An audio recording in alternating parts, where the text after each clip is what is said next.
जय पवार यांनी पुणे पिंपरी चिंचवडमधील राष्ट्रवादीच्या नगरसेवकांची बैठक घेतली। विकास कामांचा आढावा घेण्यात आलाय। प्रलंबित प्रश्नांवर या बैठकीत चर्चा झाली।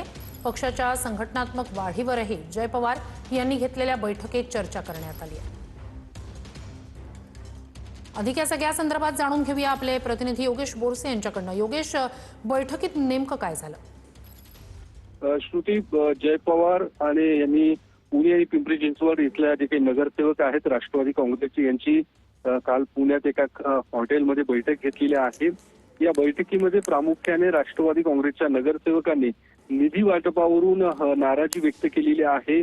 अपेक्षित निधी आम्हाला मिळत नसल्याच्या तक्रारी देखील राष्ट्रवादीच्या नगरसेवकांनी जय पवार यांच्याकडे केलेल्या आहेत। मग ते पिंपरी चिंचवडचे नगरसेवक तर सोबतच पुणे महापालिकेतील राष्ट्रवादीचे नगरसेवक यांनी जय पवारांकडे या तक्रारी केलेल्या आहेत। यावर जय पवारांनी मी लवकरच मुख्यमंत्र्यांशी बोलेन असं देखील जय पवारांनी म्हटलेलं आहे आणि या संदर्भातला योग्य तो तोडगा काढेल, कारण राज्यात महायुतीमध्ये आपण देखील अर्थात राष्ट्रवादी काँग्रेस देखील सत्तेत आहे।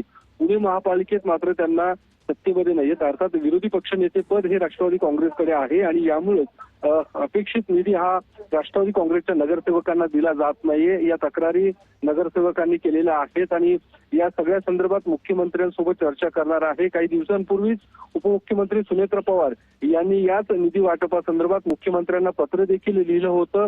मुख्यमंत्र्यांनी देखील महापालिका स्तरावरती आदेश नक्कीच योगेश, नक्कीच तुर्तास धन्यवाद तुम्ही दिलेल्या संपूर्ण माहितीसाठी।